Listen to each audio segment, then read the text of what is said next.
in the most stupendous WrestleMania, all-time big Mania show ever, we might be getting not only the return of Vince McMahon to wrestling, but according to a report, Vince McMahon versus Pat McAfee.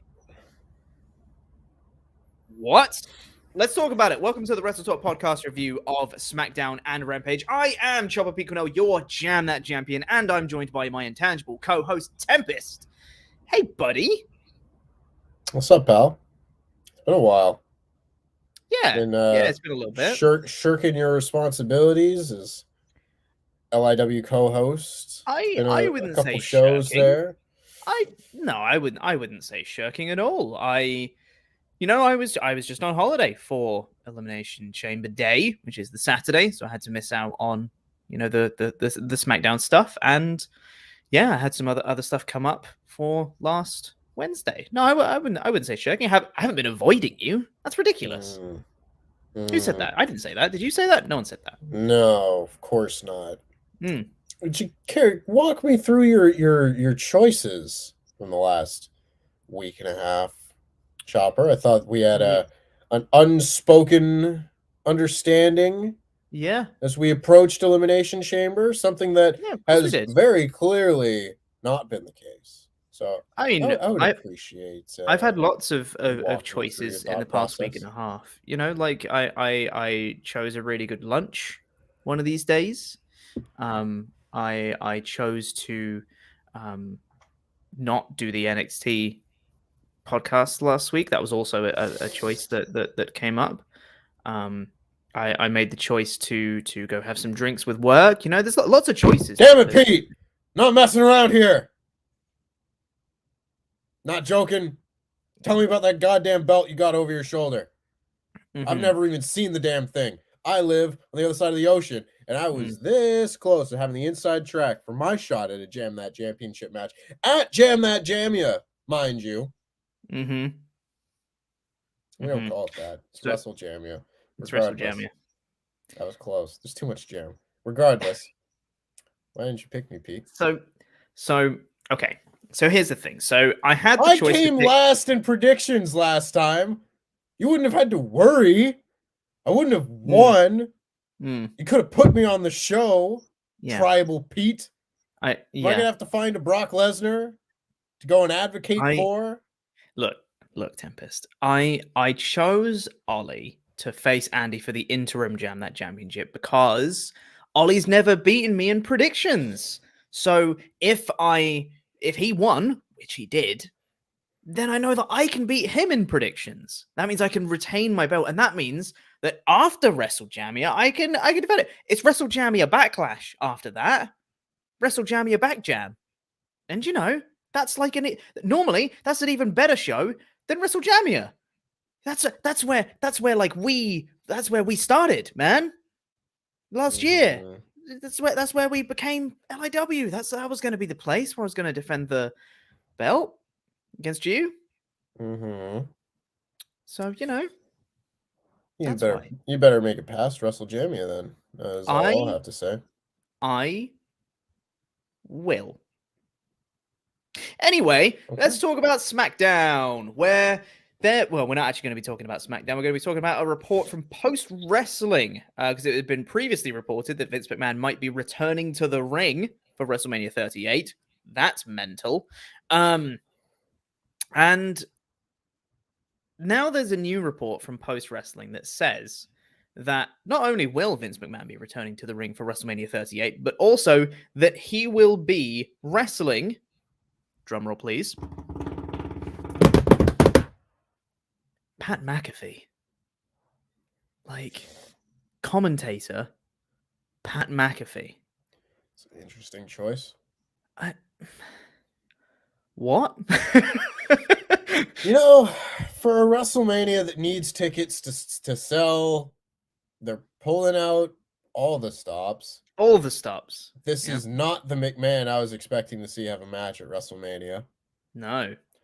I don't know what this could possibly look like, because Vince hasn't wrestled in 10 years. and he's old now. Like, he was pushing it, being like a 62-year-old man wrestling Randy Orton and like CM Punk on Raw and stuff. Like, oh, he's in his early 60s. He might hurt himself. Now he's in his early 70s. Isn't he in That's his late 70s now? yeah. I was about to say it's not the early 70s anymore. Vince McMahon. How old is Vince McMahon? He was He's 70. 76. Yeah, he's 76. He's not even early 70s anymore. Goodness me, Yeah. time gets away from me. Like, that's pretty wild. He's closer to 80 than he is to 70. Yeah. How are you going to wrestle a match at WrestleMania? That's He's going to be turning 77 this year. Well, I guess, yeah. The answer to that question is he's not. Like, I don't think he's going to be exchanging wrist locks with Pat McAfee. Can you imagine? You know what I mean? He might fall off something onto a big crowd of people or onto a crash pad, and everyone go, whoa! Yeah. Kind of like how he jumped off the thing at WrestleMania in 2020.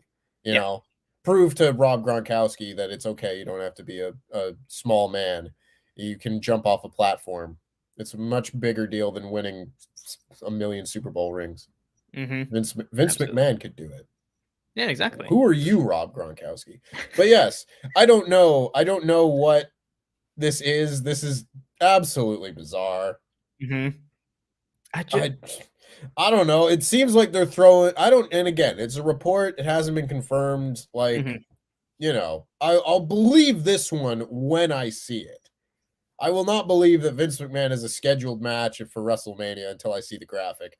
But even still, like, they're throwing a lot at the wall right now and seeing what sticks when it comes to WrestleMania. You know, sure are. My God, I was having a look today because I'm super duper mega crazy excited for Revolution next weekend because the shape of that card is unbelievable. How good it is, going down that entire card and just going banger, banger, banger, banger, banger, banger all the way down the card. And then I started thinking about WrestleMania, and I was like, this is not the same caliber. You've got a couple of headline matches with Lesnar, Reigns, and Flair Rousey, and you got Lynch, Belair, and all of them could be good. You know, I think all of those have the capability to be good matches. And then you're going to have Johnny Knoxville versus Sami Zayn. You're going to have Stone Cold potentially return against Kevin Owens. You're going to have Vince McMahon potentially wrestle Pat McAfee.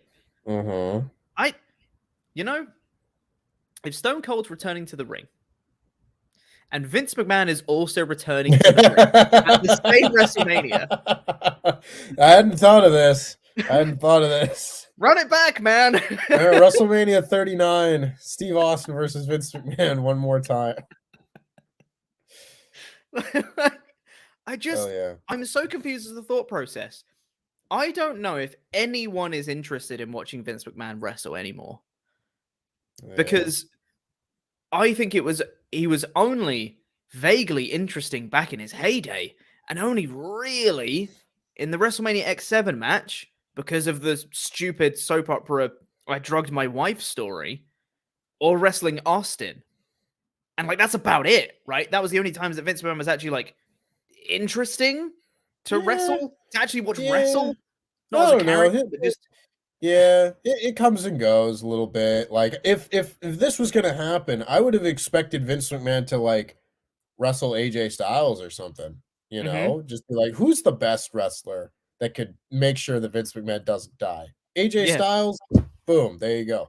You know, Vince McMahon had a pretty decent match with like Shawn Michaels, given that was 16 years ago, but still, I don't know what to make of all this. This is just wackiness, absolute wackiness. There might be some bangers on that show, like maybe. I'm interested in seeing Becky Lynch and Bianca Belair. That match should be fun. Absolutely. If Edge and AJ Styles comes together, that match should be a banger. That'll be the match I'm most looking forward to the whole weekend. That being said, there are like 6 matches on Revolution right now that I'm looking forward to more than that match. Yep. Dude, I just the thing is, like you said, if you were going to have Vince McMahon return, you would have thought it would be set up with the character that Vince currently has on TV. He's been having an awful lot of interactions with Austin Theory. So there's every possibility that Austin Theory could do a run-in and it will basically be Austin Theory versus Pat McAfee via Vince McMahon also being there. And it could be, no DQ match and Austin Theory just kind of wrestles in his place. Or Vince McMahon chooses Austin Theory as his champion or whatever and goes in. Also possible. What I don't understand is why you'd pick Pat McAfee out of everybody. Yeah, because it's odd, isn't it? He's only wrestled on NXT twice, using a completely different character than what he's done up to now. He's a out-and-out babyface commentator on SmackDown, while Vince McMahon is on Raw. It just seems like a really out-of-left-field choice when you have a roster full of wrestlers to go, I want the commentator who hasn't really wrestled before. Yes, but at the same time, one of those commentators is like an NFL Hall of Fame guy. Yeah, he's going to be the one that gets you on Sports Center the next day. Sure, and honestly, when it involves someone like that, I think the thinking and the thought process stops there. It's just like, well, we got Pat McAfee, we got to have him do something. Let's have him wrestle Vince McMahon. It'll be great. Yeah. I'm very confused by the whole thing. And the thing that I think makes this slightly more interesting is the fact that it was also announced on SmackDown that Vince McMahon is going to be appearing on the Pat McAfee show. Hell yeah. Which, Vince McMahon doing a podcast appearance. Odd. He hasn't done that since the Stone Cold one? Yeah, that's about right. It's a long time, right? So him just making an appearance full stop is crazy. But him going on the Pat McAfee show, when a report comes out there's going to be Vince McMahon versus Pat McAfee at WrestleMania, you'd feel like maybe that match is going to be set up on this show, which also feels really weird. Why would you set up on the Pat McAfee show and not on TV? All of this is just what are they playing at? They set up the Pat McAfee Adam Cole match on the podcast. Yeah, for NXT though. That's not a good for point. WrestleMania. NXT's not WrestleMania. Yeah.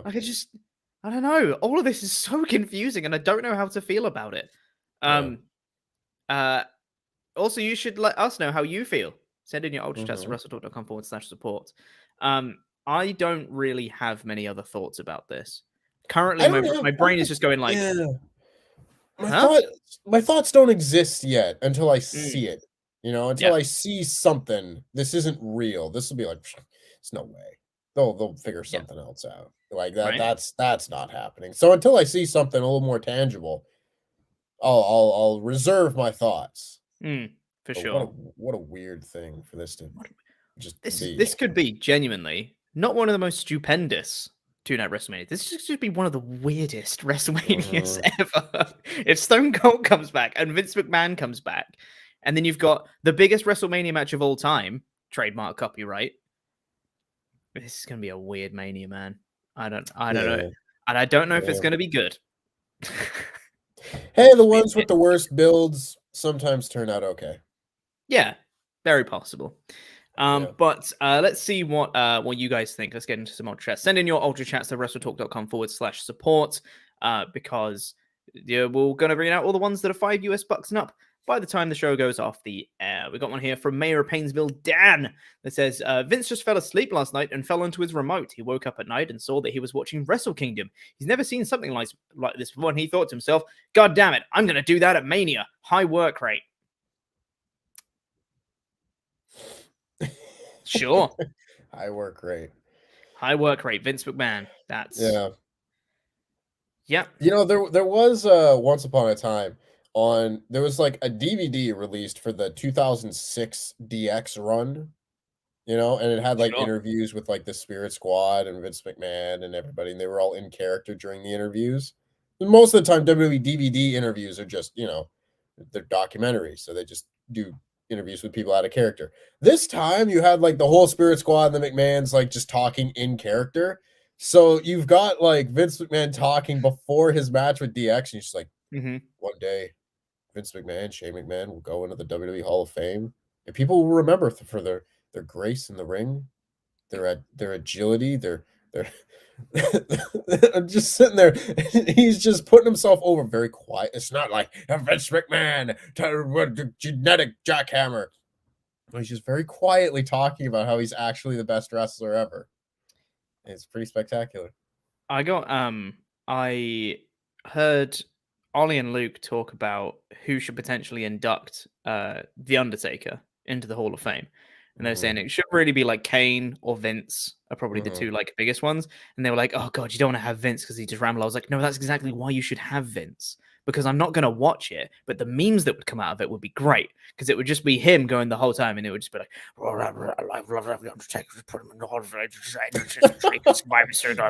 going to be great. Just do that. It'll be entertaining to watch anyway. Hellord247 has been a member for 4 months in a row. Thank you very much. And just said, promoted the contract signing all night for something we've seen a million times. I love Roman, but I'm tired of Brock. Love you guys, though. See, I'm not even tired of Brock. I'm just tired of them together. Yeah. Like, I've seen it already. And not only have I been seeing this since SummerSlam, I've been seeing this match for like 7 years. Yep. They've got such a boner for this goddamn match. Like, this is the coronation match for this guy, for Roman Reigns, even though he's been coronated so many times. You know what they have? You know what they have for this match? Pardon my lewdness. I got a boner for that. We have a video that says boner, and I wanted to bring it back. Yeah, that makes sense. That's absolutely true, though. We'll talk about it more when we get into the full SmackDown review, but I totally agree for the short answer. We'll do more of your Ultra Chats later on, because there's some about Rampage and stuff as well. So we'll get into more of those later. Keep sending those in to WrestleTalk.com/support. Right now, though, let's talk about SmackDown. Let's review this show, which started off with a really long recap of Lesnar versus Reigns. And the ending part of this video recap was them calling it the biggest WrestleMania match of all time. And that is what was on the match graphic. Biggest WrestleMania match of all time is the thing that they kept saying throughout the show. And as I put in the edited review that went up on the main WrestleTalk channel earlier, my response to that is, are you sure about that? Because it isn't. It's not. They haven't done a world title unification match at WrestleMania before. Sure. I will at least give them that. It wasn't just Edge and Randy Orton are having a match. It's the best wrestling match of all time. Yeah, that's fair. You know what I mean? I will also say, though, it isn't, because Rock Austin WrestleMania X7, you're going to have Hulk Hogan, Andre the Giant, it's probably pretty big as well, up there in conversation. And you can also have, I don't know, once in a lifetime, that thing that you promoted for a year between the two biggest stars of like two different generations, that thing. True. This match that we've seen at WrestleMania 31, 34, SummerSlam, Crown Jewel last year, no, it isn't. Yeah. It ain't, though, is it? Anyway. So they ended this video package, right?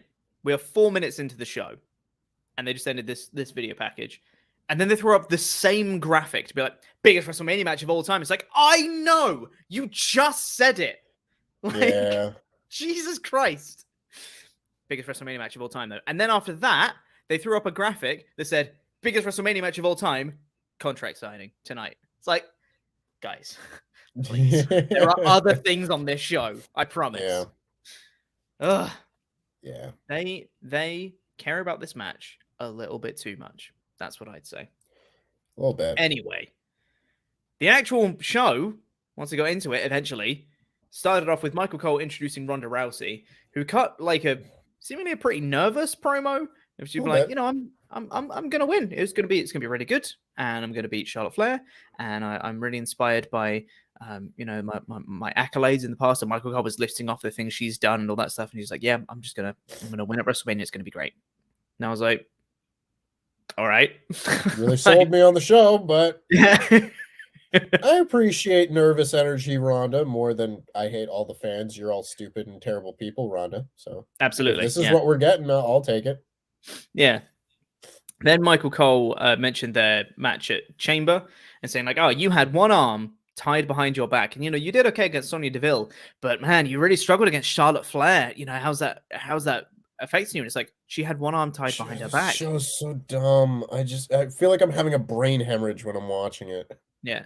It's like, does Charlotte Flair have your number? It's like, she had one arm tied behind her back. Michael Cole. Like, Jesus. Anyway. Charlotte Flair comes out and cuts an obnoxious heel promo. Her underwater promo. Yeah. And then Sonya Deville attacked. I wrote Sonya Deville attacked Charlotte. That's incorrect. Sonya Deville attacks Ronda Rousey. Ronda Rousey stands tall. She attacks Sonya. And then later on, it gets made there's going to be Sonya versus Ronda next week. Because you see, everyone, as was illustrated later on this show, the Sonya Naomi thing is done. Yeah. They've gone their separate ways. We waited 6 months for one singles match, an extra month of continuation to tie Ronda Rousey into it, and now it's Ronda's problem. Yeah, Naomi is a punk who just dealt with this for 6 months. The Naomi feud was a setup for the Ronda feud. Appalling. This is maybe the worst feud I've ever seen. The Sonya versus Naomi. It's up there. It's in the conversation of ones I'll never forget. It's real bad. We then had, so 3 weeks ago, we had New Day versus Los Lotharios. 2 weeks ago, we had New Day versus Los Lotharios. Had a week break. Though, to be fair, I wasn't on the show last week, so there might have been New Day versus Los Lotharios. I don't know. I didn't watch it. And then this week, we got New Day versus Los Lotharios again. Yep. Come on, guys. Even if it's really good, please stop. Good God. They did the kiss cam, and they kissed definitely not a plant. That's definitely a real, not indie wrestler that was also on AEW. Yeah. Oh, man. It's like you can see it happening in real time. Yeah. When you're seeing a new match, there's like, well, I'm seeing this 7 times in a row, aren't I? Mm-hmm. You know? It's like when Bayley and Carmella started wrestling last summer, where it's like something, or was it Bayley? No, it was Bianca and Carmella because Bayley got hurt. Right? Carmella, yes. Like Bayley gets hurt and it's like, oh, it's Bianca and Carmella. I was like, well, Carmella's won a match. That's not a terrible direction. Let's see it. Okay, we saw it. Very good. No, we're doing it again. Why are we doing it again? Okay, well, she won again. Let's move on. Oh, we're doing it at the pay-per-view. And you just see it over and over and over again. And the first time you're excited to see it because it's something new, but then they overdo everything. They make you stop caring about everything, Pete. I went into this show saying I wasn't going to care about SmackDown that much. Yep. But like, this was a good match. Yeah, it was also a good match the first 2 times I saw it this month. Yeah. Christ. Imagine you spread these 3 matches out over the course of 3 months. This is a good little tag feud right there. Yeah. It's a good little tag feud to entertain you on SmackDown. Absolutely. Yeah. Whatever. I think this, out of those 3 matches, I think this was probably the weakest one. It wasn't bad. I agree. It was fine. The New Day won because Big E threatened to run over Umberto on a quad bike. And then Angel was like, don't do that. And then Kofi took advantage. I think the New Day are baby faces. And they won with the Midnight Hour. That was all right. Did you catch, it still blows me away that like Michael Cole's been doing this for like 25 years or whatever. And they will hit a move and he'll just be like, no, it's the Midnight Hour. I'm like, it wasn't. Yes, I did catch that. It wasn't that. It's like anytime CM Punk would like put on a submission, he'd be like, "It's the Anaconda Vice." Anaconda Vice, yeah. It's an armbar, Cole. Like, it's not, but I would hope that you'd know the difference by now. Mm-hmm. Yeah. But it does seem that we are getting an end to this New Day Lotharios thing because Sheamus and Ridge Holland were talking to New Day backstage, and then they drove off on the quad bike, and they were like, "How dare you drive away on a quad bike? Oh, I'm angry now." Mm-hmm. Okay. All right. Weird. Sam Roberts interviewed the Usos. Pat McAfee overreacted to Sam Roberts being there. And they hyped up the biggest WrestleMania match of all time. And when they started talking about their tag titles, the Viking Raiders came in to beat them up. So they don't actually get to talk about their own tag titles, but they do get to talk about the biggest WrestleMania match of all time, because that's the important bit. Yeah. Yeah. This is the interesting bit, though, which we might as well talk about now.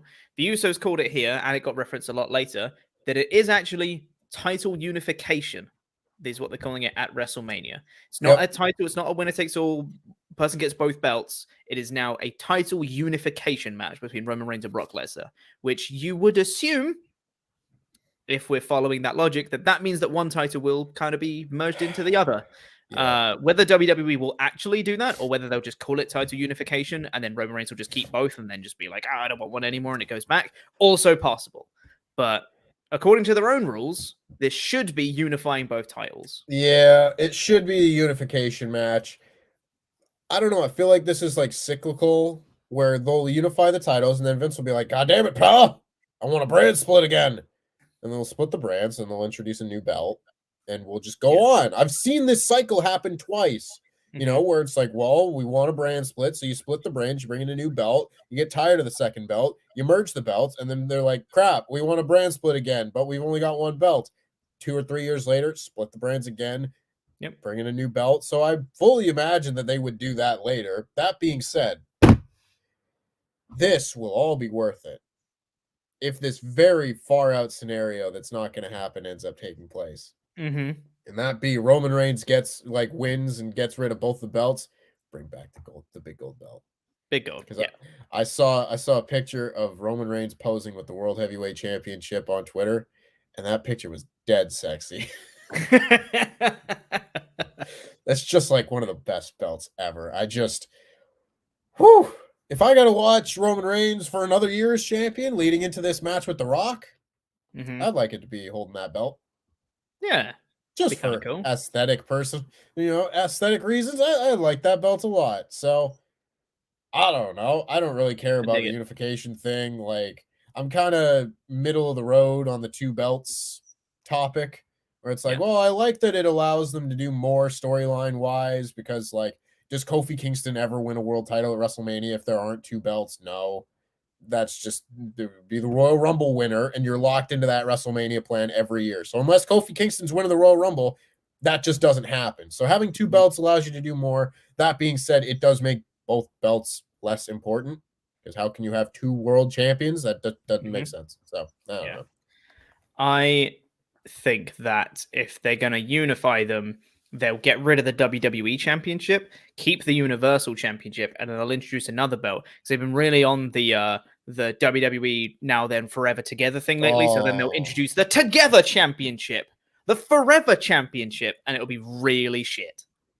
I tell you, I don't care much these days for like WWE history, like the lineages of the titles and whatnot. Yeah. If they discontinue the WWE Championship, that'll be strange. I don't know how I'll feel about that. But no, see, what they need to do is they need to merge them together and then have the Multiverse Championship. And then a Roman Reigns from another universe with his Universal Championship will come in. Yeah. And his Universal Championship will be like purple or something. Yeah. And it'll be like, whoa, he's different. Love it. And in his universe, everyone else kept the Shield music, and he was the great belt. We're getting off track. Yeah. Xia Li made her SmackDown in-ring debut against Natalya next. This match was fine. It was all right. That's the review. She's here. She got drafted in October.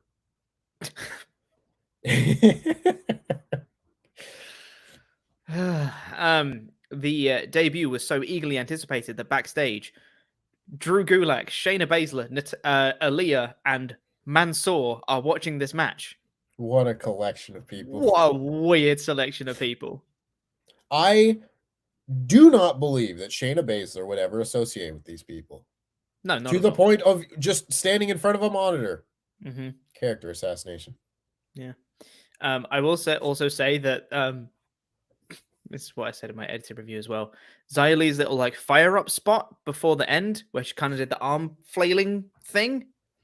It did really remind me of that Cybergoth dance. You know, the meme. Oh, yeah. Yeah. I was like, that doesn't look great. I'll be honest. Looks a bit silly, that.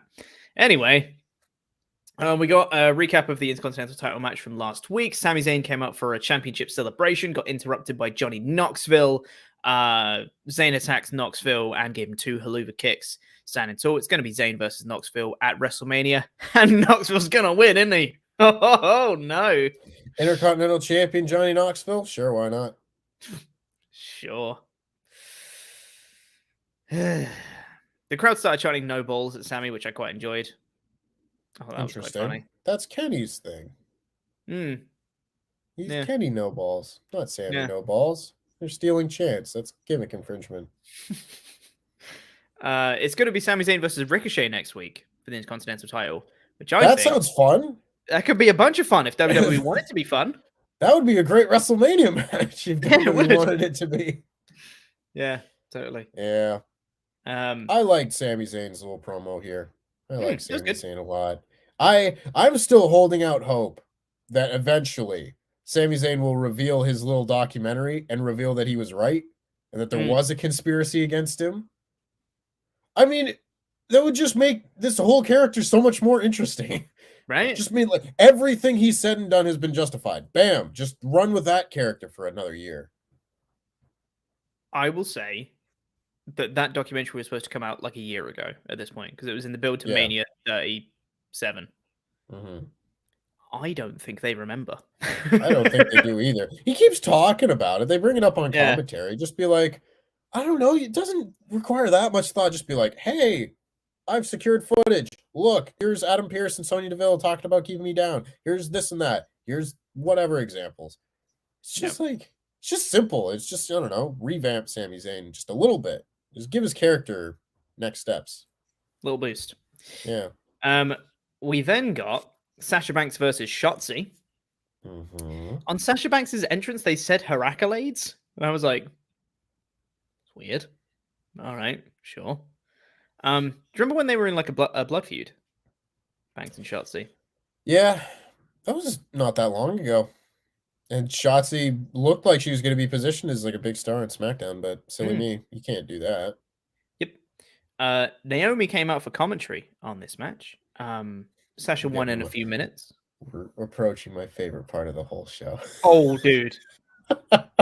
It was also my favorite thing on the whole show. Yeah. So Sasha won in a few minutes. Naomi then came into the ring and stood alongside Sasha and said, I just want everyone to know that you're looking at the next women's tag team champions. And I went like, bit of an awkward way to announce it and a bit out of nowhere, but gives them something to do, adds a second team to the women's tag team division. So, you know, that's something. That's cool. Maybe they can have a Mania match against Carmella and Selena, and that might be a bit of fun. Cool. I'm up for that. Fine. It then cuts backstage. I wrote in my notes and I said in my edited review it was Mackenzie Mitchell, and I apologize because it wasn't. But I also enjoy the fact that one comment currently has corrected me because nobody knows the difference. Yeah, I didn't know it was the difference. I thought this was Mackenzie Mitchell. Yeah, so this is Megan Moran, I think is her name. Oh, okay. Sure. So it cuts back to her. Bottom of the tier list after this segment. Oh my god. So Naomi's just revealed, she said, you're looking at the next women's tag team champions. And they kind of celebrate for a bit and they go, whoa, future women's tag team champions, amazing. Cuts backstage to Megan Moran, goes, not too sure what Naomi meant by next women's tag team champions. Nonetheless, here's Happy Corbin and Madcap Moss. A real detective, this Megan Moran is. Her powers of deduction are incomparable. Oh. What do you mean? It's not an ambiguous phrase. She somehow managed to get lost between point A and point B, and it's a straight line connecting both of them. Oh boy. And I know she was almost certainly, this is not her fault. She was almost certainly scripted to say that. Of course. But this like, was dumb.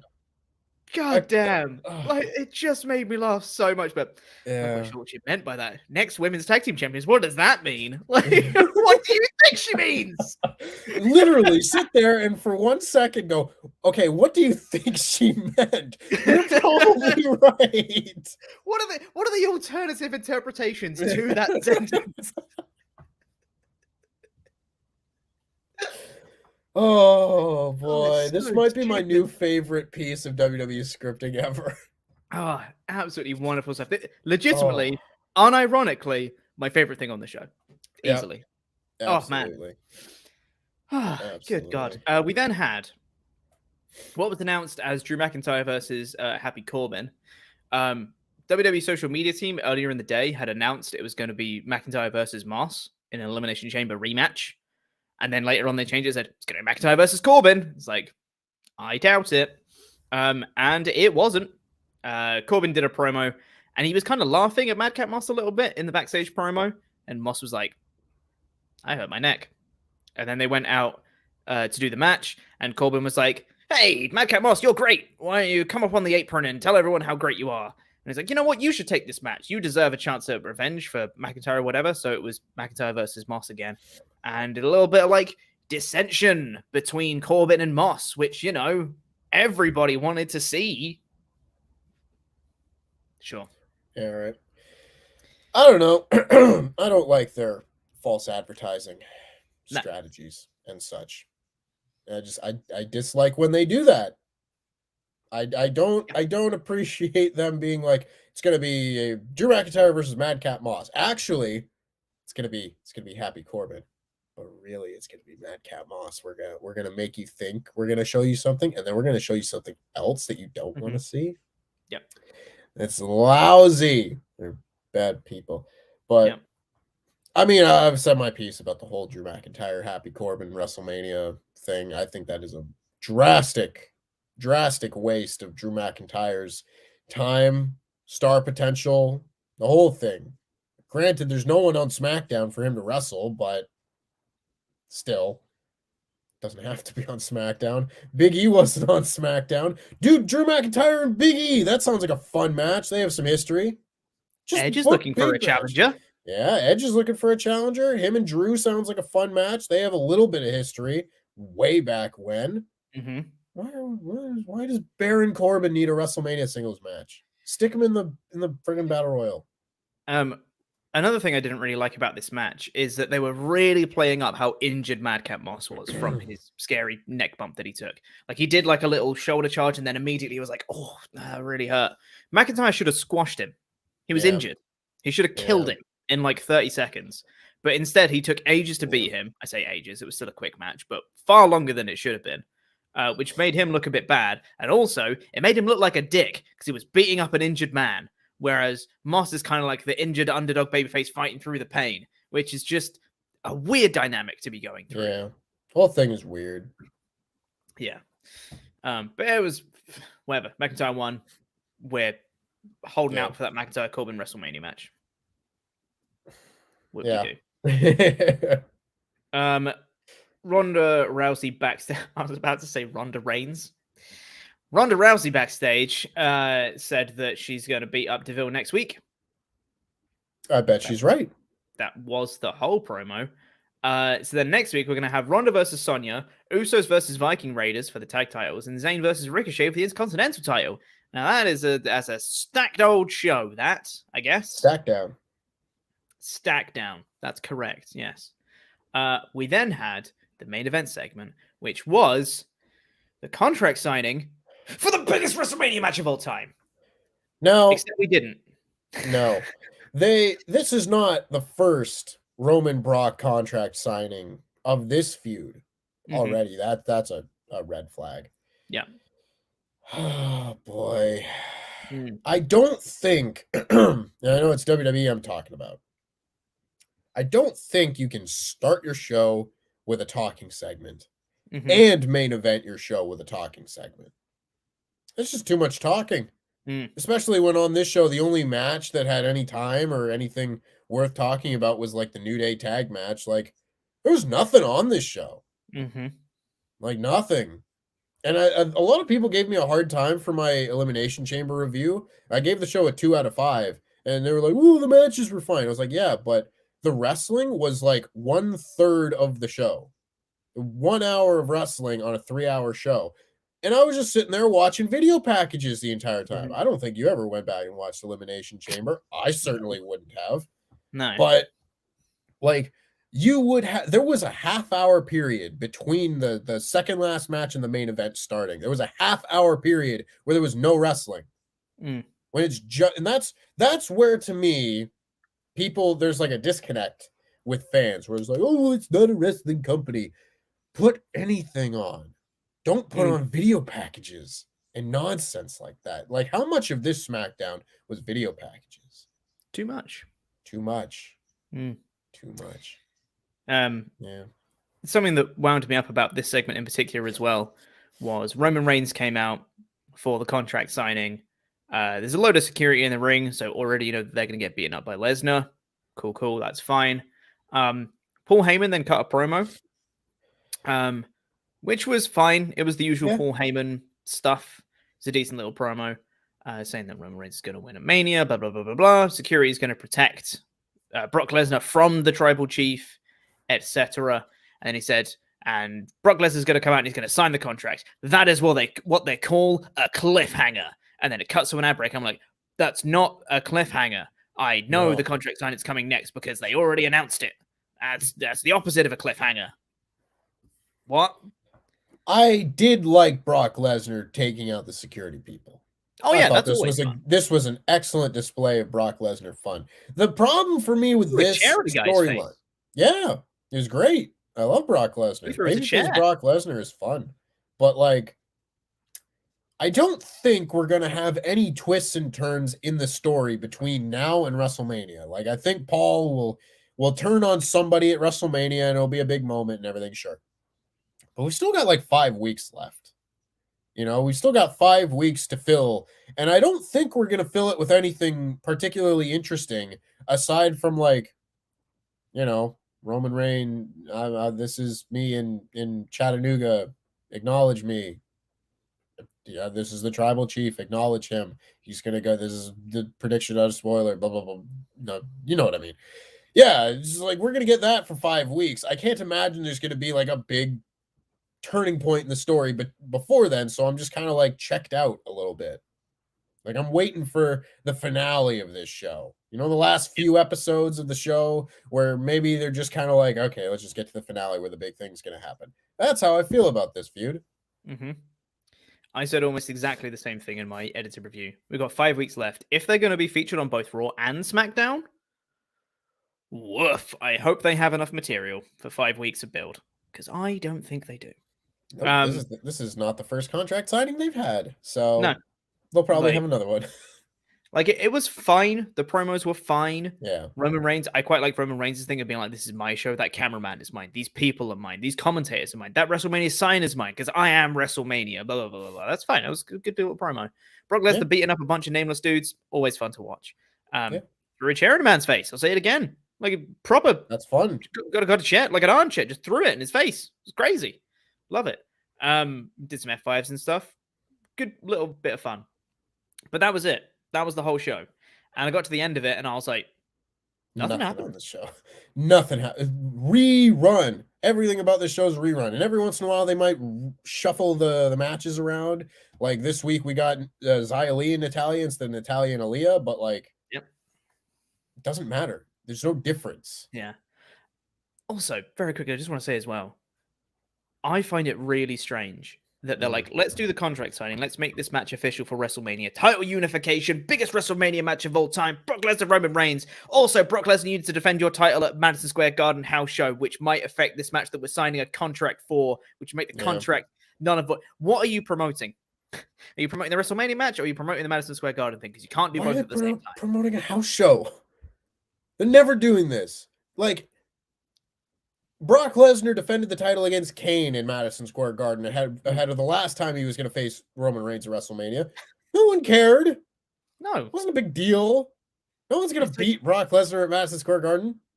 Heyman's really hyping up the fact that he's going to make sure that Lesnar drops the title. So he's going to make sure that Lesnar's not going to leave Madison Square Garden as champion. And it's either going to amount to absolutely nothing, or it's going to be like, oh, shock, Paul Heyman thing that will play into the story at some point. But Lesnar ain't losing because you're already hyping up the match. Like we already know he's going to retain. So what's the point in promoting it? You're promoting the thing after before you've done the thing before it. This doesn't make any sense. No, it doesn't. Wild. Anyway, It's odd. Very I odd. didn't really like the show. I gave it a like by default, I gave it a 3 because nothing happened. It wasn't bad. Nothing was actively bad. Nothing was actively good. It was just. It was a show. It was there. It was there. Honestly, I'm considering giving it a 2 instead because it is kind of bad. When you're bored the whole time, like that's bad, right? I think it's a 2. There's absolutely nothing on this show like worth talking about after this podcast. Yeah. I will never be like, hey, did you see that match from SmackDown? No. This match has already left, or this show has already left my brain. It's already a 3 because Megan Moran forgot how English works. That is true. I will remember that. I will remember Megan Moran not knowing how basic deduction works. Yeah. In the meantime, on the poll on the community tab, 52% of people voted for a 3 out of 5 show. 19% voted for a 2 out of 5 show. 16% did a 1 out of 5, and both 6% for 5 and 4 out of 5 respectively. So very much weighted in the 3 down, which I think is fair. That sounds about right. I think so. Ooh, talk about Rampage. We'll get into the rest of your Ultra Chats after we have talked about Rampage, which kicked off. So I'd just like to point out, not that I was timing it or anything, which I was. The start of SmackDown, the opening video package took 4 minutes.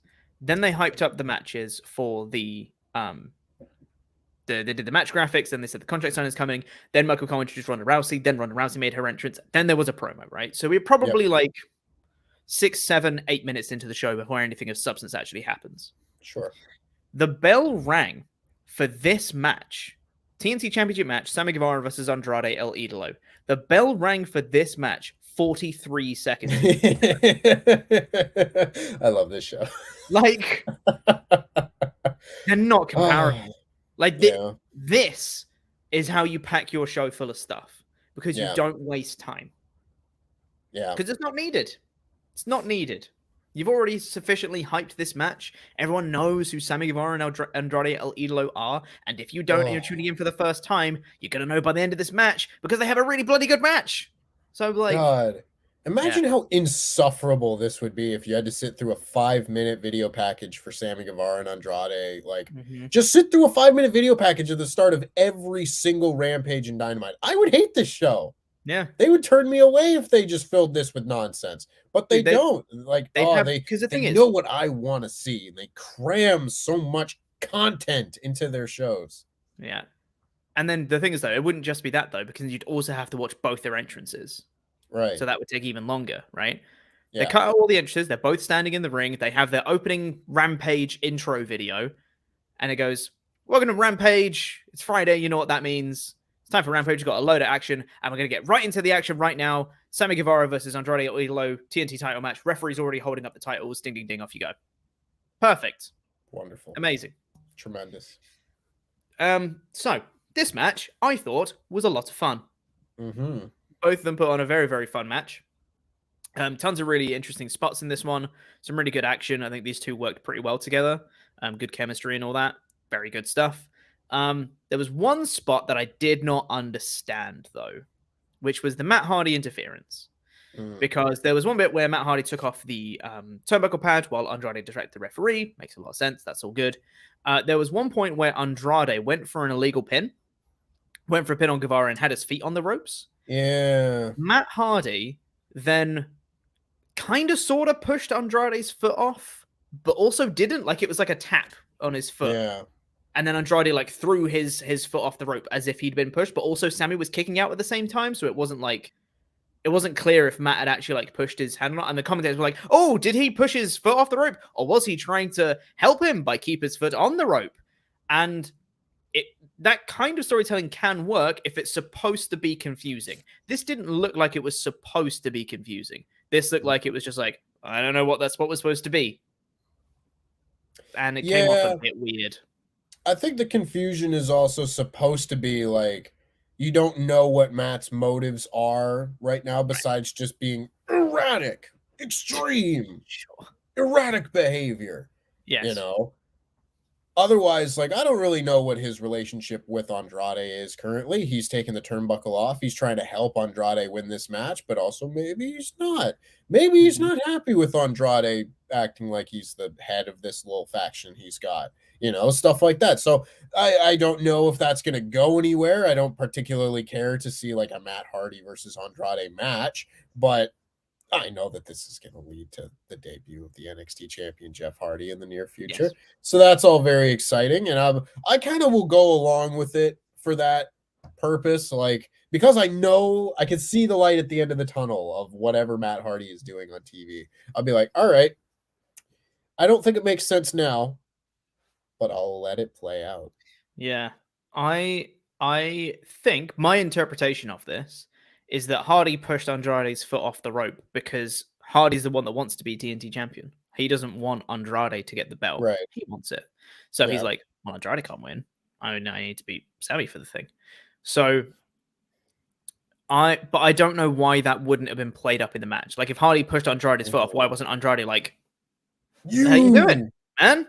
Like, why'd you put my foot off the ropes? But like he kind of did it, and then Andrade was like, I guess I'll carry on the match, and just didn't register the fact that it happened at all. So I was like, wait, was he supposed to push? Was he not? That's why I'm getting so confused, because the reaction to what happened didn't play into the match at all. It was really confusing. But anyway, it was a fun match. Sammy Guevara retained, did his little springboard off the ropes cutter thing, looked very cool, spiked him into the ground. Ouchie. Good little match. Darby won. Darby. I just looked at my glanced at my notes and looked at the word Darby. Guevara won strong, which was great. Post-match beatdown, Darby and Sting come out to save him from the beatdown because they got their trios match at Revolution. Good. Yes. Solid stuff. I like this opening match very much. I think Sammy Guevara needs more matches like this against big established stars to make him seem like another one of those very good TNT champions. I just don't think he had many of those matches like the first time around. He had a few, like he had a really good match with like Jay Lethal and stuff, but otherwise like he was beating Tony Nese and like Arya Daivari and people like that. And it's like, it's not going to make me feel like your TNT title run is like huge and impressive, but beating Andrade is a big step in the right direction. That being said, I wish some form of this whole thing was having just a title match at Revolution. Yeah. It's like every once in a while, maybe like one pay-per-view a year, maybe two pay-per-views a year, they just won't put the TNT title on the line. They'll have them do something else. And I think it really hurts that champion to not have like a big, awesome pay-per-view title defense. I don't know if I'm just in my own head about this, but I really think big pay-per-view title defenses, like really good ones, kind of make your championship reign a little bit. They're like the big checkpoints of your title reign, whether it was like Miro defending the title against Eddie Kingston at All Out, like awesome. You build that up, gives them something to do. A lot of times it's like, they're in an 8-man tag, or they're in the inner circle against American Top Team match, and they're not important. Like the TNT title had nothing to do with all that. It's Darby and Sting against Cage and Starks in a warehouse. TNT title doesn't have anything to do with that, really. I would prefer just seeing like honestly do like a 6-man. Just have all the TNT title contenders all in a big match and have them go crazy. Like Sammy, Ethan, Scorpio, Matt Hardy, Andrade. There's other people I'm forgetting about. Darby. Like there's a bunch of people right there. Just boom. There you go. There's 6 people. Do a 6-way match. It'll be fine. If there wasn't a ladder match on the show, I'd say do a 6-way ladder match. But I can remember saying to Ollie, I think in 2020, I want to say, when they had, who did they have? They would have had Brody Lee was TNT champ, I think, at that point. And he wasn't defending it on pay-per-view. Yeah. And I said to Ollie, I was like, surely he should be defending the belt. And he was like, no, it's a TV title. You don't need to defend it on pay-per-view. That defeats the point of a TV title. And I was like, I don't know if I believe that. And then like the pay-per-view after it was on pay-per-view, I was like, Ollie, they can defend it on pay-per-view. So yeah, I think they should defend on pay-per-view more. Speaking of being on pay-per-view, give me QT Marshall versus Hook on the Revolution pre-show, please. Thought about it. I thought about this. I was like, I'm trying to figure out which match is going to go on the pre-show and everything. What better way to get the crowd hype? Dude, just have Hook kill this guy. This was masterful stuff. This they're treating Hook so perfectly. Oh my god, QT Marshall came out and did a promo. Him saying he brought Hook into this company. He's the reason why he's so successful. Not you, Taz, not any of the other, not Hook himself. He's the reason why Hook is who he is. He needs to come out and show QC Marshall respect. And if you don't come out, I'm gonna go back there. I'm gonna drag you out by your hair and stretch you out in front of your daddy. And I was like, okay, cool. Hook's music hit, and I was like, all right. Rampage is Hook. Send Hook. Hook came out, and QT Marshall just sent a bunch of goons, a bunch of guys from the factory that Hook just killed on the ramp. Great. Yep. What more do you want? You know what? You know what I really loved about this in particular? That Hook's music never stopped playing. It felt like a fight scene from like a movie. Mm-hmm. He had his backing track while he was beating up bad guys. Like, yeah, that's the good shit right there. Hell yeah. I loved this segment. It was so good. And then he just walks off.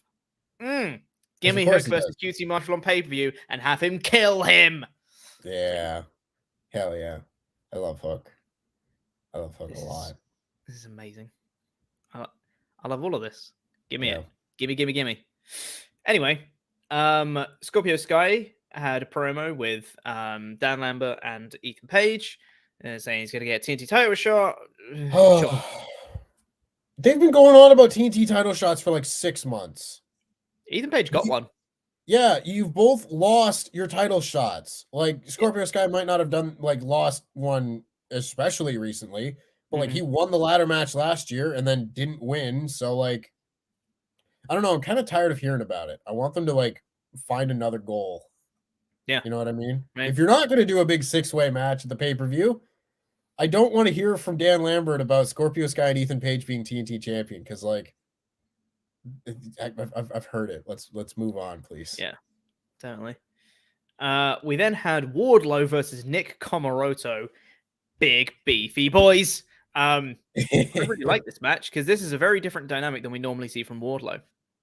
He's so facing an equally big beefy boy was really interesting. Nick Comoroto actually got quite a bit of offense in here. Got the better of him to start with. Did a big like gut wrench. Was beating him up a lot of time. Wardlow did a kip up. Yes, nice. Give me that stuff. Give me big boys doing athletic stuff. That fuels me. And I love Wardlow so much because his physical charisma is so infectious. When he hits the first powerbomb on Nick Comoroto, I was like, yeah, go on, Wardlow, let's go. And he's like just walking around the ring, just like, you know, doing the little neck cranks, just being like looking around at the crowd, and the crowd start chanting one more time. Like, all of this is so infectious. I just want to see Wardlow be amazing, and that's what he's doing. Loved all of this. He's great. Hit loads of power bombs. Hit 4 of them. He did the 3rd one, and everyone expected him to just hit 3, and then he hit a 4th, and everyone went, "Oh my god, he did another one!" Love that man. It's great. He won. Yay, Wardlow. Big fan. Yeah. I like Wardlow. I like that you can see the natural progression of the people getting behind him. Like, it's getting bigger, you know, every time he does this. And now he's getting them to do the chant. He's like conducting them. Now it's not just they're responding to him. Now he's like, yeah, give me that. I don't know when this turn's coming, but it's probably happening soon. I would hope post-Revolution. I think he might win the ladder match. I hope so. You know? That'd be cool. I wouldn't be surprised. I don't know if you want to do this because you don't want to make the face of the Revolution ladder match feel a bit pointless, but I wouldn't be surprised if he wins, faces Sammy for the title, and MJF costs him, and that's when he turns. I think it could happen. I think the turn could happen at that point in the story. You know, and I'll remember very clearly around the same time 2 years ago when the world stopped. But I was just like, oh, they're gonna do some big turn, like they're gonna do a big character moment at Blood and Guts with Hangman Page and the Elite, and then that match never happened. And I was just sitting there, I was like, okay, well, the big character moment's gonna come soon, and they kept stretching it out for months and months until it finally happened. And I feel like the same way about this Wardlow thing. It was just like, could happen right here. Could also happen months from now. I don't know. They're very good at like stretching these kind of slow burn Like you're just waiting for the big explosion to happen, the turn, the bait. Like this Batista. It's Batista and Triple H and Evolution, and I love it because that storyline was great. Yeah. Goddamn, people love Batista at one point. People love Wardlow. I also really liked Sean Spears' promo after the match. Yep. Him saying, look, the Powerbomb Symphony, it's not working. Which, you know, normally we talk a lot about how you shouldn't put down people on your own roster. You shouldn't be like, oh, you're kind of rubbish. Oh, this thing's not working. Oh, this thing's terrible. You shouldn't do that. Sure.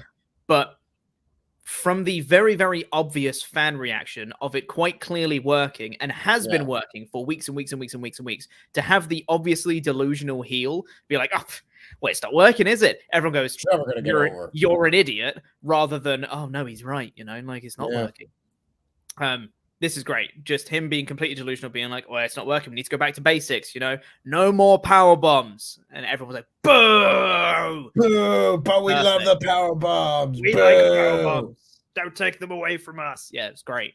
Good stuff. Gives him a hug afterwards, and Wardlow's like, don't want to do this. Cool. I feel like Sean Spears is like the bottom tier of the pinnacle. Yeah. He's great. You know, he's the guy that can lose to CM Punk in like 7 seconds, and he's just like, oh, you know, he's the least important guy of a faction. Yeah, it's like that's just wrestling. But he does his job very well. He's very obnoxious little rat heel. Exactly. After that, we got the Serena Deeb 5-minute rookie challenge with Kayla Sparks, who also got kissed by Los Lotharios on SmackDown. Serena Deeb versus Rick Rude. Yeah. Appearing on both shows in one night. Deeb won fairly quickly. I like Serena Deeb's little 5-minute challenge. I like that she has some unique offense each time, and she just kind of kills her opponent in a different way every time. That's cool. Fits the character of the professor. Like it. She won in like half the time, about 2.5 minutes. This was good. Puts over Deeb strong, as it should. I enjoy this very much. I love Serena Deeb. She's one of my favorite people on the AEW roster. I would very much like to see this challenge get answered by like Athena at some point, and just do the 5 minutes, and then match is over. 5 minutes. Oh, she's not a rookie.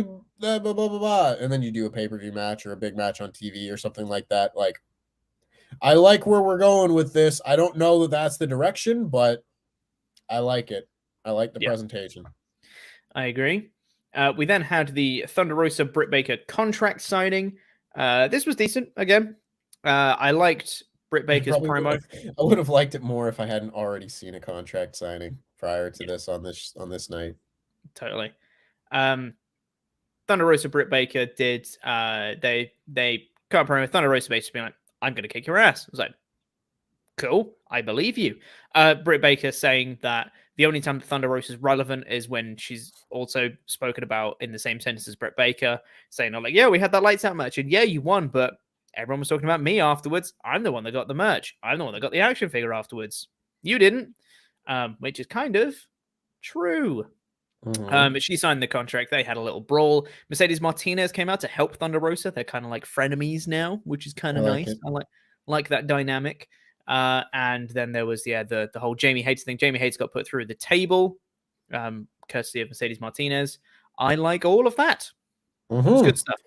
Very effective, I thought. Very fun. I thought this was the segment that Britt Baker put like a stamp on her title reign. Basically, you know, like this pay-per-view is coming up real soon. I don't know if she's going to get another like long promo segment against her opponent, like in the ring. So if she was just like, I'm the champion, and people talk about me, and I'm the best, and I'm Britt Baker, DMD, stamp, exclamation point. That is the Britt Baker title reign. Because there's been a lot of people on like Twitter and stuff saying that like Britt Baker's title reign has been terrible and stuff. And I think that's hyperbole. Like pretty intense hyperbole. I don't think it's been as good as I was hoping it would be, where I thought she was going to go on like some legendary all-time title run, you know, and just like carry the women's division. Hasn't been that, but it's been good. I've enjoyed her stuff with Ruby Soho and Chris Statlander and Ty Conti. Like, that's all been fun. Hasn't felt super high profile a lot of the time, but that's what this match is. Hopefully this match is going to be, again, goes back to like big momentous pay-per-view title defenses going a long way for me. I think this one has the potential to be like, huge 5-star classic between the two hated rivals that are destined to do this forever. I think this match could go a long way. I think this promo was kind of like her putting a stamp on her title reign. And in hindsight, I hope people look back on everything a little bit more fondly because I think this title run has been fun. Yeah, and like you, I assume that Thunder Rosa will be winning at Revolution. Indeed. We then had it's time for the main event. I really liked Orange Cassidy's little promo in the split screen of Anthony Bowens and Matt Caster doing like their like chat to him, and he's like, "Oh, I stopped listening like hours ago." He's like, "Wait, do I need to climb the thing tonight?" And it's like, "No, it's the qualifying match for everyone." She's like, "Oh, right. So I just need to wrestle. I can wrestle. That's okay. I can do that." I like his character. He's funny. Speaking of being funny, Matt Caster did a rap that got edited. Whoopsie poopsie, naughty boy. And then he taunted Orange Cassidy to rap instead. So Orange Cassidy said, yo, and then did a bit of wrestling while still holding on to the mic. And then just turned to the camera and just went, word to your mother. And then just carried on wrestling. I don't know why it made me laugh so much. It probably shouldn't have, but it did. No, it should make you feel. It should make you laugh. This was funny. It was funny. I laughed. Orange Cassidy, there's something about him. He's funny. It's not a guy doing a comedy gimmick, and he's relying on the gimmick to be funny. Mm-hmm. Orange Cassidy, the dude, is funny. Yeah, and I think that's kind of the in the same way that like Riddle is just like he can take something that's not particularly funny, and him saying it is funny because he's just very naturally like has that kind of like funny aura. I kind of feel the same way about Orange Cassidy, and that he has kind of like he has that kind of way where he can take something that probably wouldn't be funny in someone else's hands, and he says it, you're like, it's good. Yeah. Real good. Yeah. This is a good match, too. Yeah, it was. I like Anthony Bowens very much. Anthony Bowens has been killing it. Every singles match he's been having, I'm like, damn, this guy's really good. Yeah. Yeah, I think he's fantastic. Got a lot of really like unique moves, unique offense, which really it sets him apart. Was really good. I really liked his running knee strike that he did for when Cassidy was just like sitting on the mat, and he just ran and did a knee strike in his face. I was like, Jesus, right? You don't have to actually knee him in the face. Yeah, pretty good match. Orange Cassidy, of course, won, courtesy of some Danhausen cursing. Good stuff. Yeah. Orange Cassidy is in the ladder match. Good. Orange Cassidy and Keith Lee. The average amount of beef in this ladder match is going down. Yeah, it is. It is. The average amount of beef is going down. The average level of my excitement, though, remains, Tempest. That's important. That's fine. If I got halfway through booking this ladder match and I had Keith Lee, Wardlow, and Powerhouse Hobbs, I would probably go like, all right, let me just give Jeff Cobb a call real quick, like just see if he's available.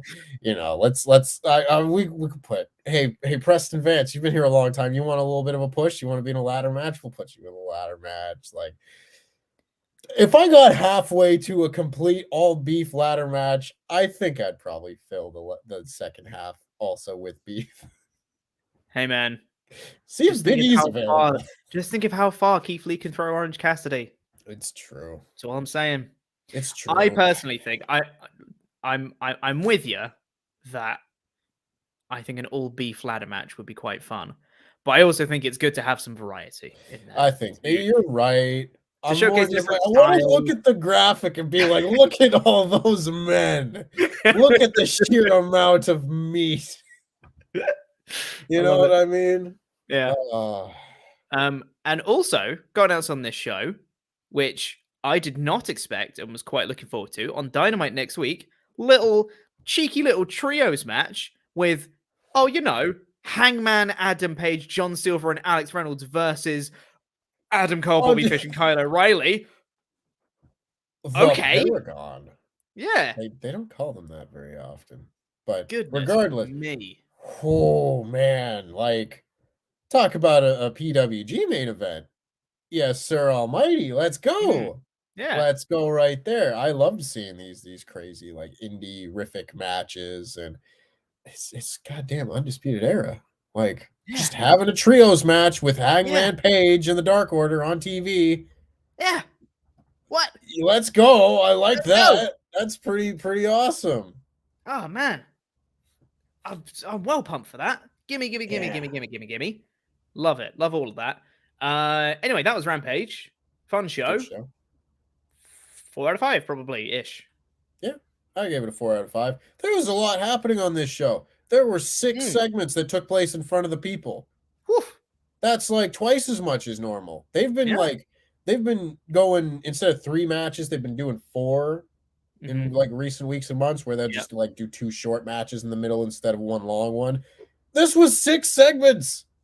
And that's why in my edited review, I forgot that Wardlow and Nick Comoroto happened. And I had to like set up everything and just be like, he won.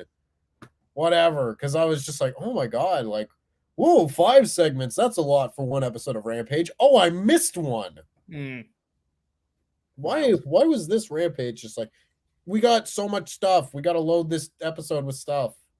Got to load the episode with stuff because it's almost Revolution. So you need to check off. And they're going to have 17 matches on the card. So you got to check off all the things and make sure all the stories are featured. That is my one criticism of the Revolution card. It is unbelievably stacked, which means that guaranteed at least 1 or 2 of the matches will not live up to expectations, because you can't have 17 5-star matches on one card. That's what you think. Yeah. Or at least the crowd won't care as much about at least a couple of them as they should. That's possible. But at the same time, I'm of the belief that these AEW pay-per-views are like the new era version of PWG shows. Fair. Where you just have, like, Full Gear was the first time I really felt like this. Just have like 8 matches on a card, give them all 15 minutes, let them all go out and be the best match possible. That was Full Gear, and it was one of the best shows I've ever seen. If that's like the standard for AEW pay-per-views, where you just have like a ridiculously stacked card and you give every match like anywhere from 12 to 20 minutes, I don't think many people are going to leave unhappy. I will say that. That's fair. I just worry about burning out a crowd for that long. I think if you have like 8 matches, you can do it. They've already announced 9. So it's like a lot of matches. And they're going to probably add at least 1 or 2 more, you'd think, before Revolution itself. So I think you're going to be pushing it at this point. Could very well be. That being said, if you do like Hook and QT Marshall, that can be a short one. Totally. You know, you can work around. Yeah, you can work around here, and you don't need to do it that way. But I see what they did at Full Gear, and I see how good that show was, and I just be like, well, give Punk and MJF like 20 minutes, give the main event like a half hour, give the women's title match like 20 minutes, give the ladder match like 20 minutes. Just have like a bunch of really long matches, and it's show's gonna be good. Like, we still haven't heard of anything for like Malachi Black or whatever. His match hasn't been announced. I would imagine he'll face Pac, or maybe him and Brody will do something. I don't know. But like, or Birdie, because he can do maybe. Anyway, we're very excited for Revolution. Can you tell? Before we get into the rest of your Ultra Chats, we need to say thank you to some very special people. There are $25 and above pledge hammers over on our Patreon page, patreon.com/WrestleTalk. If you haven't been to our Patreon page yet, you really should, because today we put up WrestleTalk After Dark, which was recorded yesterday, which was a bunch of dicks. That's what that episode was. Got brought up a lot. The subject of dicks. It's called WrestleTalk After Dark for a reason. It's me, everywhere. Tempest, Andy, and then at various points there's Luke, Jenna, Terry, Adam. People come in and out through the episodes. So yeah, go check it out. Patreon.com/WrestleTalk. And if you pledge at the $25 or above tier, you get your own custom wrestling nickname, and it gets read out on a show, much like this one. So thank you to the technical wizard, Will Stewart Jr. Stacking them dubs. Junior Jen Pradub. Yeah. Greg Taylor, Soldier Spy. Yeah. Our Savior, Bradley Black. Great ring name. The original Aboriginal Tristan Carpani. Colin McLeaner than Finn Balor. King R.K. Jones. The reigning, defending, undisputed, first WrestleTalk Super Chat donator, heavyweight champion of the world, Jeremiah Golder. Andy came up with this one. Taylor put pickles on my burger. And finally, for the month of February, Boiling Hot Austin. Yeah. I like that one. It's a very stupid name. Thank you so much, all of our $25 and above pledge hammers. Let's get into the rest of your Ultra Chats. Last chance to get those in at WrestleTalk.com/support. We should probably get rid of the Rampage thing because we're not really talking about Rampage anymore. Where is it? There it is. We got it. Vandalia 1998 said, first they united the WWE title and the WCW title in 2001. Then they united the WWE title with the World Heavyweight title in 2013. Now, if this is true, the WWE title with the Universal title in 2022, this champion's flowchart is getting complicated. Sure is. A little bit. Sure is. Yeah. It's gotten, you know what is the hardest thing to keep track of? Who has been like what kind of tag team champion? Right? Pissing me off. Yeah. Because they've like swapped the belts, and like the Raw tag belts were the SmackDown tag belts in the lineage. So like the red strap belts were the ones that were created on SmackDown in 2002. But lineage wise, those ones are the ones that are still like in existence, and it just melts my brain. It really does. And then when you had the combined just WWE tag team championships, but then before that you had the world and the WWE. The world dates back like all the way, and that's where like Rocky Johnson and the Wild Samoans and people like that won that one. That's the really old one, was in the Attitude Era.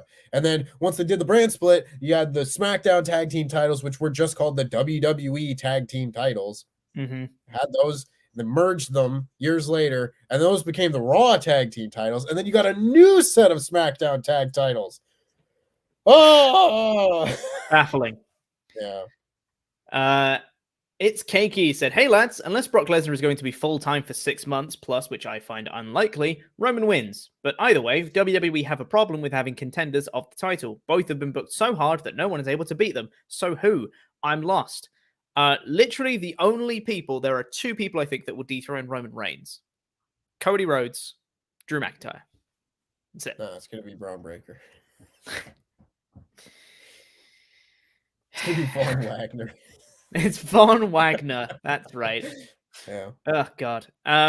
Anonymous said, let's talk about AEW. I really want Bryan to group with Mox and make a faction. Eventually, Bryan beats Paige for the world title. And maybe after Bryan beats top contenders for like 6 months, I want Mox to win the FTW title. And Bryan gets pissed at John. I don't know if I would follow the entire kit and caboodle that you're going with there, but I am. I want them to interact. I want this to be a long interaction. Yes. You know, for sure. It's like the last 2 or 3 weeks have been very, very fun for this rivalry in particular, because you start doing Bryan and Moxley and you're building towards that. And I was like, I want to see that match. And then Bryan comes out and he's just like, how about we be a team? And I was like, I really want to see the match, but that sounds pretty good too. But like, I'd still really like to see the match. Oh man, what would I rather see? And then John Moxley comes out and he's like, yeah, I'll be a team with you, but I want to fight you first. I was like, yes, now we're going to get both. Now we're going to get both worlds. Love it. So as long as everything goes smoothly, this is very exciting. I'm very excited about the possibilities.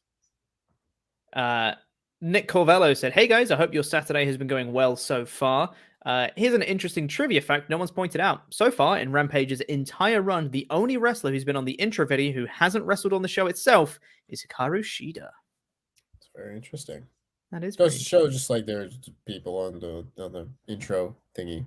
Yeah. That just, yeah, but like Hangman Page has never wrestled on this show, I don't think. I don't think Kenny has. Kenny might have had one match, but I don't think so. I don't think Kenny wrestled on the first Rampage against Christian Cage. Right, he wrestled Christian. That's right. I forgot about that show. In my mind, the Rampage starts with CM Punk's debut. Got you, Tempest. Yeah, you got me. Yeah, in my mind, this show starts with the Punk debut. Right. You know? Yeah. I don't know. Get Hikaru Shida and Serena Deeb back in the ring together. Absolutely. Keep going. Brian Moore said, "Is it weird that Pete was made in the image of El Fakador, and since leaving him, he's aligned himself with another red-bearded masked man? Red beard? Is that you? Yeah. The red? Yeah. Huh. I have a ginger beard. There's not enough light in my little corner here to get like a proper, but like my beard is pretty gingery. Yeah. It seemed more brown in the light, but I can get on board with that. I love you, Tempest, but there might be something here. Super faction imminent. Can't wait for Revolution. Jam that jam. Me neither. Should be a fantastic pay-per-view. Yes. Can't wait. Zoe Sung said, "Hello, my tribal Pete and Tempest. My opening joke is about oral sex wrestler." We played that clip like last week in promotion for did you? Yeah. I got a few questions about that. And like I was like, I guess a lot of people are listening to After Dark this week. Yeah, we played it in the podcast as promotion for After Dark this month. It's a good joke. Don't worry, I'm a deviant myself. It was funny, even if I audibly went, "Oh no." So NXT sucks and I've never watched it, so I'm updating the Pokédex to include AEW starting next week. Hell yeah. Nice. Look forward to it. Thank you, Zoe.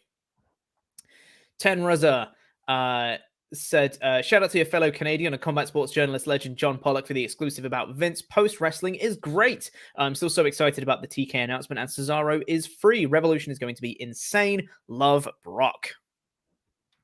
Yeah, I'm excited to see what that TK announcement's going to be. I want it to be just like, hey, we're running a stadium in like September for All Out. Like we're running a major stadium and New Japan's going to be there, and we're going to do like Kenny and Okada or something. Come see it. Yeah. Like that's what I want. I want a big show like that. And I can't really think of like other things that would be a huge announcement unless he's like paired with like HBO Max or something like that. I don't know. Yeah. Tenrosa continues with a couple more Ultrachats saying, "I might be alone, but I am happy about the unification. I hope they unify the women's and the tag titles as well. Maybe it'll be easier for them to write for." You give him too much credit.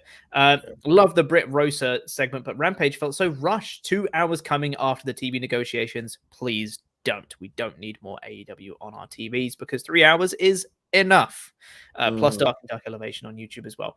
As I said, I'm very excited about the TK announcement, and my mind is running wild with ideas. Buying Ring of Honor, Super Show with New Japan Impact, UK show, streaming service, all so exciting. What do you want? What out there predictions do you have? Well, I gave my answer already.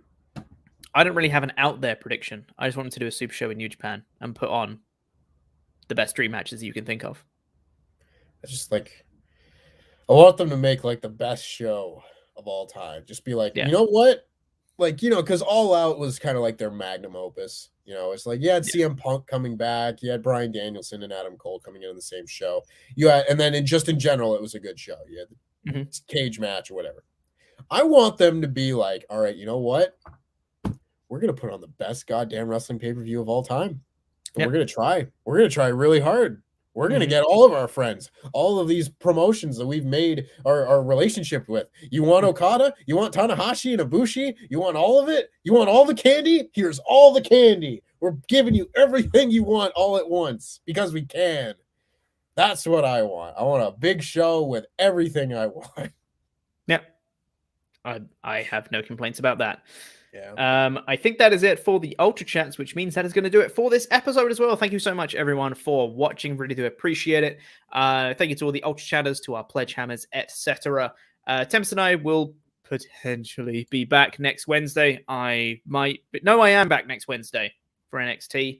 And we've got, obviously, all the usual content as we lead up to Revolution next week as well. So we'll see you guys then. Make sure to subscribe to WrestleTalk Podcast if you haven't already to stay up to date with future uploads and streams. And like the video if you've not already. Do the thumbs up and do the other YouTube stuff. And we'll see you guys in more content next week.